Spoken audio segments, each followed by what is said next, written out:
Okay, so here we are. So I love this idea for a play. I love the idea of a play with music.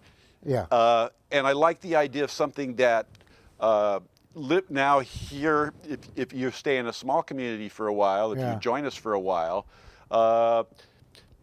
what kind of art are we going to make? Because nobody's going to be making any movies for a while. So here we are in the time of COVID, art in the time of COVID. Yeah. We can be outside. Yeah. We can write something that's got some distance. We can make mixed media out of this. Yeah. We can use the noir voiceover, which I love. But, you're great at that. Actually. But you can be, in other words, we can have the one man talking about the show and the stuff behind him. So it's a little, it's the pared down. 3 people for our musicals, probably a crowd. Yeah, right. Yeah. A couple people playing the music, yeah. a couple dancers. Well, you'd be surprised. But you can do amazing stuff with video. I mean, fantastic. Sure. So that I'm looking at what we can do in small regional theater where you would the stakes aren't too high. Yeah. And you're talking about the COVID. The COVID piece. How would we extrapolate that? So that's kind of I want to just say we're thinking about this because someday later, it'll be. I'm seeing like somebody who can tap dance. Wouldn't that be great? And doing like a tap dance. Welcome COVID. Come on, pathogens. Something like that, huh? Would that be good? Something like that. I don't know. That would be great. But that's the spirit. I mean, I want to capture. You got to have a girl and a boy. I want to capture the surrealness, whatever you want. And you could, there's got to be a love story. And COVID is keeping them apart. Aha! There you go. How do they come to the tongue kiss at the end of our little play? With how they take off the mask. Yeah, they take off the mask and French kiss. It's like the naked shot, the naked kiss. Yeah, and exactly, naked kiss.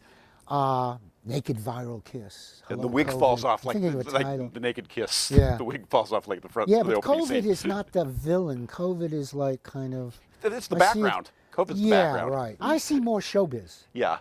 I see a show business. I see okay, Broadway. I think we're deteriorating here. For a okay. minute. Okay. So anyway, let's talk about the early years, and I can't the John Waters years. Oh, we've got to have that in this. Yeah, in this sure. area. Yeah. Well, I met John in Baltimore. I was going to Hopkins, and John was. There was a group of people in a place called Fells Point. It was like a decrepit part of town. It's the oldest part of Baltimore.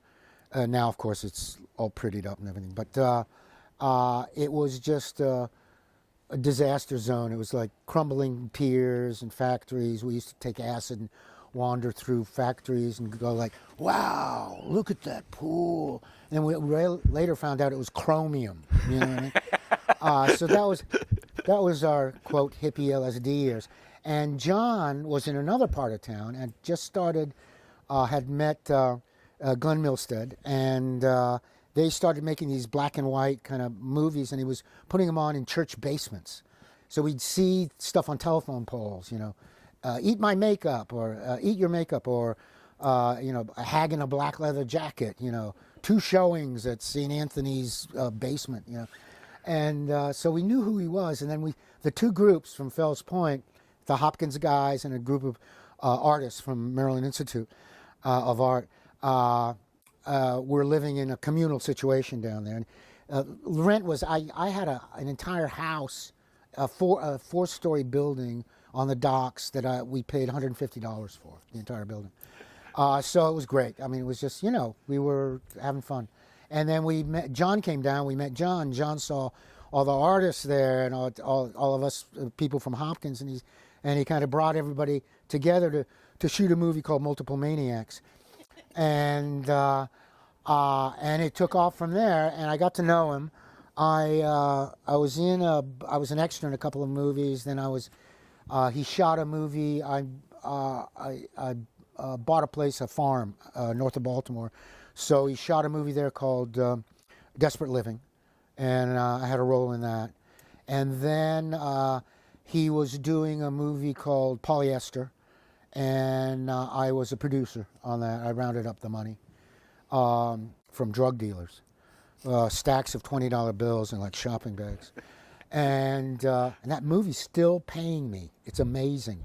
This is like almost 40 years later. He just sent me a check. And we got to be great friends. Took acid together. He was best man at our wedding. And so, we've been hanging out since then. I've collaborated with him. Sometimes he needed to talk to somebody. We did Odorama for polyester, for instance. But I got him the guy at 3M Company that did Scratch and Sniff. I said, let's do Scratch and Sniff. He said, great idea. We'll put it on cards. So I got the printer, and the printer connected us to 3M Company. And then we had to, for instance, there's a Scratch #2, it is. And Divine's in bed with Tab Hunter, and Divine cuts a fart. But before she cuts the fart is that #2 is on the screen, and everybody's supposed to take their Scratch and Sniff cards and scratch with a quarter or something that #2 and put their nose up to #2, and right after right after that happens, you hear, and it's Divine cutting a fart, and so you got your nose up Divine's ass basically. But when dealing with 3M Company, you can't say I need a fart, so we were going like, what are we gonna get? How about gas? You know how you scratch, sometimes they send around what the gas and electric company goes like, and it's gas. Oh, it's gas. And it kind of is gas. So we told them that was going to be gas. Then we had another scene. We had to tell them all this stuff where the shoe fetishist smells socks. And we had to think like, what is this going to be? And we had to make up smells that they would mix. That would go with it. We couldn't say dirty sneakers. They go like, what? We're dealing with 3M. So that's how, those kind of things I'd help them out with. Yeah. Now, I think I was in New York around the time when the New York Post headline, Headless Man, Topless Bar. Headless Body and Topless Bar. Headless Body and Topless Bar. Well, that's where... And then, so you take it from there. Well, I wrote a movie. No, first it was a play, actually. It had a couple of readings, Cornelia Street Cafe in the Village and stuff. And John read it and said, make a movie out of it, because it's like a bell jar movie. Bell jar movie is like one set. And I was working in America's Most Wanted at that point, and one of the directors there, Jamie Bruce, said, what do you have? Do you have any scripts? And I showed him that, and he said, let's do it. He optioned it immediately. And bingo, they found some suckers who had some money, and I think the budget was $300,000 or something. And it made money for those guys. Suddenly, from America's Most Wanted, a week later, I was in L.A. and we were casting Headless Body and Topless Bar, and it was a kind of a cult movie. It's got a website now, and you can buy it on iTunes and Amazon and all that stuff. So it went from a play to that movie, and then somebody in Germany, somebody saw the movie, and there was a American Independent Festival in Germany, that the Oldenburg Film Festival, that wanted the movie to be in the festival. So the movie went to the festival, and then they said, this is like a play. This is adapted from a play, and I said, yes, we would like to put the play on. They put us in a major theater in Hamburg, a 100-year-old theater, Schauspielhaus. And it ran there they cast it, they got actors, it was I met a guy in Soho in a bar, we were both drunk, and Klaus Pohl, who's like a major German playwright. And I said, hey, I need a translation because these people want to put this on. Would you do it? And then when the Germans heard Klaus Pohl, who's living in Soho at that point, is going to translate, Klaus Pohl. I said, well... They said, we'll do it. And he translated it. And it was, they flew us in first class to Hamburg. They wined us, dined us, sent us flowers at the hotel. And it ran sold out it had a 7-week run. It ran sold out for 7 weeks. Got great reviews. And then they told me, I was just there for the premiere. Then we left because I was doing another movie actually in Canada. And they said that like people, it was so tense, some of the scenes, that people ran screaming out of the theater, which is like a standing ovation. And So that was the story of Headless Body and Topless Bar. I took the real story, but really twisted it around. I mean, it was just, adapted it to what I wanted to do. The Post was so great back then. And it was the Headless Body and Topless Bar, one of their famous headlines. Yeah, and that's I remember kind of us sitting out in New York kind of during that period. Yeah, And then yeah. I don't even want to. It was the 80s. So what I remember at that same time in New York was if we're going to get bizarre, is the Crispo murder and the S&M mask, and that was on the cover of the papers. And then you talked about the Crispo calling you from the. Oh, it was weird. Because for some reason I was in Sheridan Square. I might have just seen a play or something at the theatrical company, and there's a. It's the place you used to go to when the Village Voice was around to pick up the Village Voice first thing on Wednesdays, because that's how you got a step up on getting an apartment. It's right down just across the street from the Stonewall, and for some reason I was there with somebody else, and I'm standing around, and there's a phone call on the pay phone. They used to have pay phones. They were phones that were out in public that you could put a quarter into and you dial the phone, for those who don't. Anyway, and the phone, the payphone rings. I picked it up, and it was, "I'm looking at you," and it was really weird.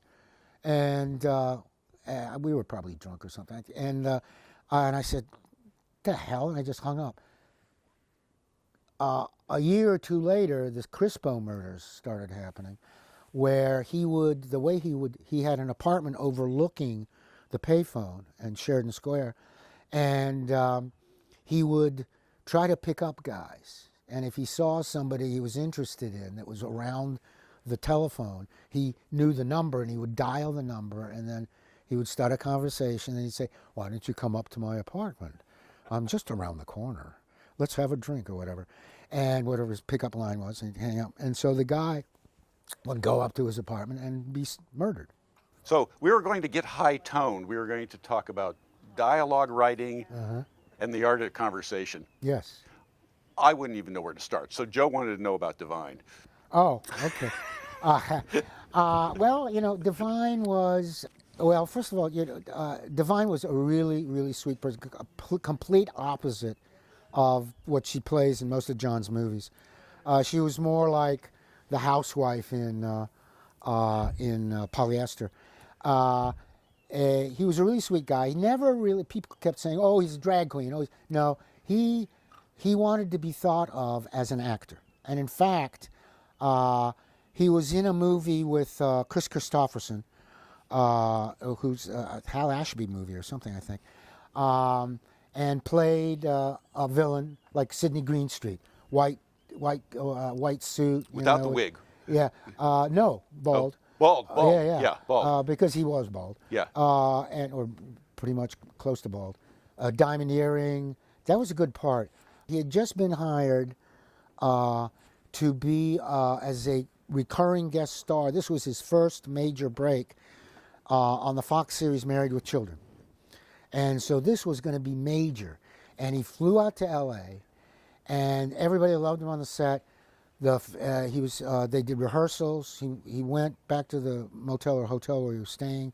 Next day was the first day of shooting, and he had sleep apnea and didn't wake up.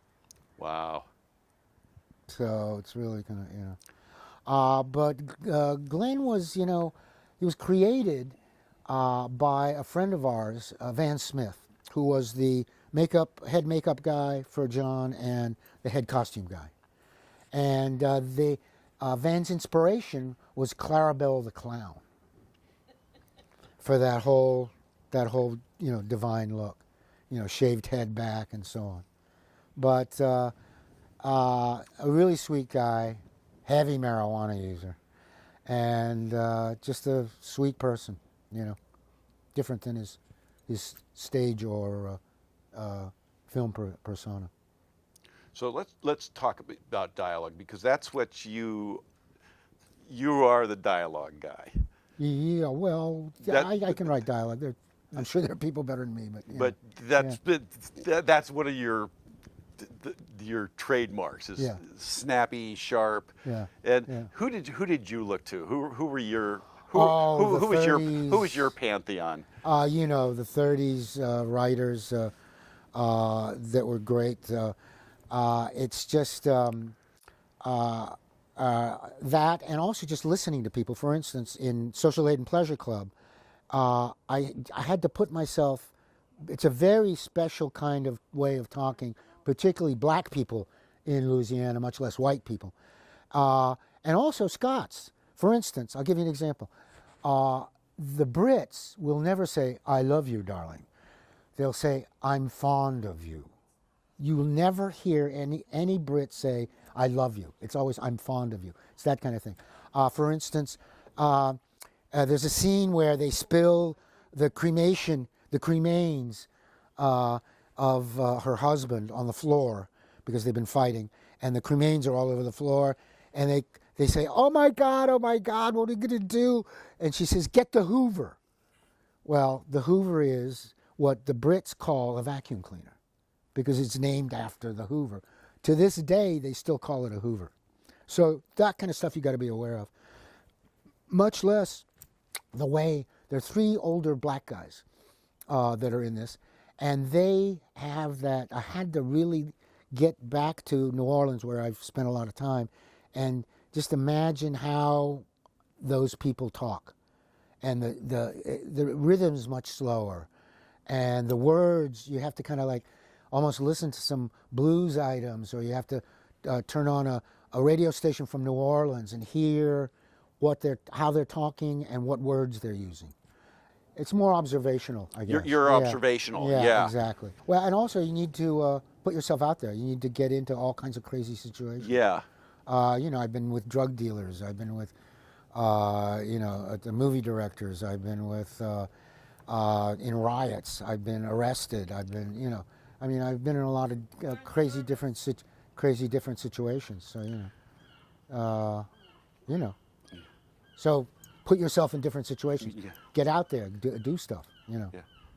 That's what has to happen. That's what journalism gives you, though. And then there's, both I and you, and I think every writer of kind of our bent has this voyeuristic tendency. Yeah. Yeah. We like to watch. Yeah. Oh, of course. Yeah. Oh, yeah. And it's a funny. It's like being that thing. Being that voyeur that we call the writer. Yeah. You're able to walk through any situation that another person wouldn't walk through because it would be dangerous for them. Yeah. But somehow the writer, because she feels they're the writer, the observer, the witness, yeah. They feel invisible to walk through. It's almost like I got a press badge. Yeah. You can walk through any kind of strangeness. Yeah. Because hey, I'm reporting here. Right. Exactly. And it serves. You can stick your nose in other people's business. It basically. serves as a magic shield. And isn't that a weird thing? I know, it's great.